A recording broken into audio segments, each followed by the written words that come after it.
ShartimusPrime, ShartimusPrime. Reading comics, toys are hella sick, hella whacking it. Taking bad hits, taking bad shit.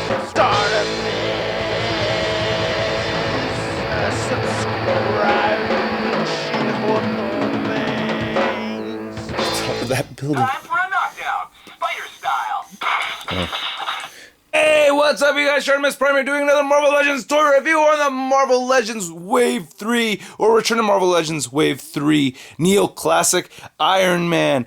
Big thanks to Century Productions. Thanks so much. This was one of my birthday presents from Century Productions. Thanks so much, Century Productions. Century Productions. Century Productions. This is a really, really cool Iron Man. It reminds me of the Iron Man from way back in the day. I mean, if you want to get into the Wayback Machine, this is like from the early 90s, I believe. This is the first Iron Man costume I ever remember seeing. So for me, especially excited to get this figure. For most people, not as excited. I'm pretty much on my own on this one, and I don't know. It's okay.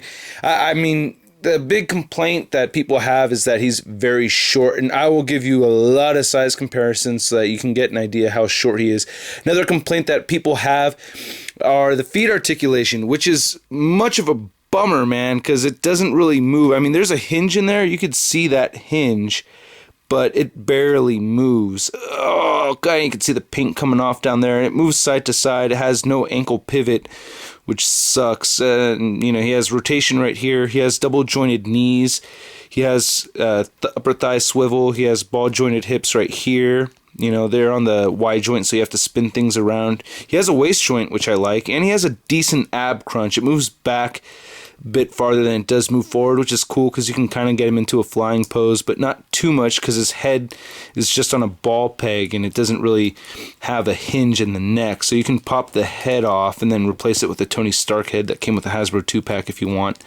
But you can half it on there and it looks like he's flying, you know. That's not too bad.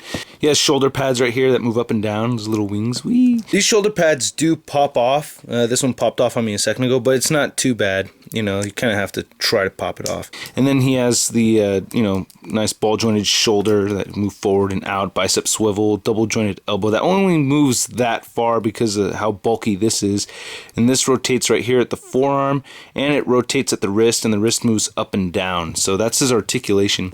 I really like the paint on this guy, though. It is really, really cool, in my opinion. It's just got this really cool, shiny red paint going on here, which is very nice. And then I like the gold that they chose for the rest of the armor.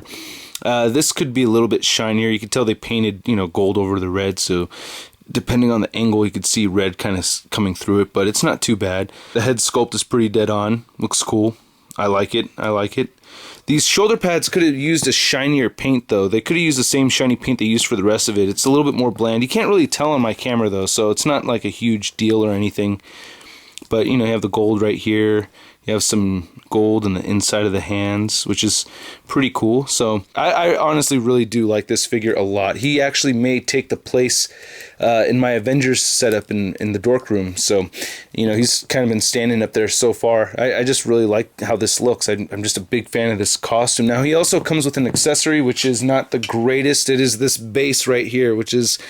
yeah, no, it's okay. It's the same one that came with the Amazing Spider-Man movie figures. It's also the same one that came with the Avengers, so you can see all three of them. The color of this Wave 3 base resembles the Avengers one more, but, you know, you can connect these and whatnot. You know, we've seen a lot of this stuff, and it's just okay. It's, you know, doesn't really replace a Build-A-Figure, but whatever, you know, gotta get over it, even though it's a huge bummer. Here's the bottom of his feet, so he does have the hole pegs at the bottom of his feet, which is nice. But again, this ankle articulation is really weak. He's very hard to stand up. It's kind of a bummer, but, you know, just as far as the look of the figure goes, I do like it. Now, some size comparisons. There he is next to Series 1 Iron Man. Whoa, he looks so much smaller than the Series 1 Gold Variant Iron Man. Thank you, John 3.0.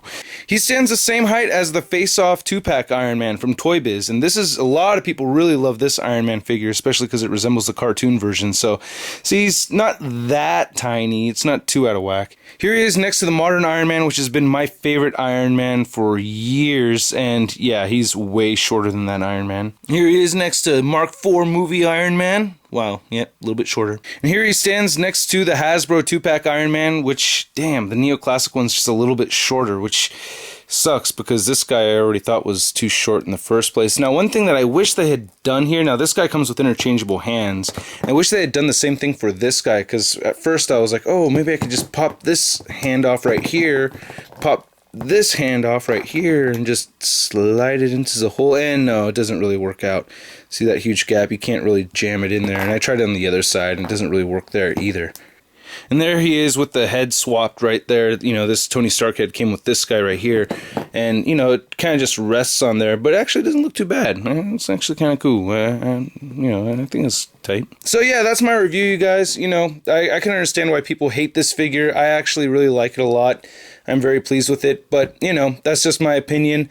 I'm a bigger fan of the suit, I think. So I just think it just, I don't know. I think it looks really cool. I just like how this whole look, you know. I like the look. It's cool. All right, hope you guys liked my review, and I will catch you later. And thanks again, Century Productions. You are the man. I love you, man. Today's ACBA pick of the day goes to the D-Man ACBA. I thought this was a really cool picture because of the violence. I love seeing violence in ACBA picks and ACBA displays. It's pretty much straightforward. You got Punisher beating the hell out of Professor X here with a baseball bat. I really like the comic book cutouts he used. I think the background came out really cool. I don't know what he used for the background. He printed something out or something, but it just looks really, really badass. The only thing I could really comment on is the swoosh effect for the bat. Kind of came out a little bit, you know, it could have been a little bit cleaner, but I mean, the whole concept of it and everything, and that he got that little rope to tie up Professor X to the chair and everything is really, really cool. If you have not done so, go to the ACBA group page and the ACBA like page. Links are in the description. You can add me on Facebook as well. And don't forget to go to bkbn.net for the latest in news, reviews, and more.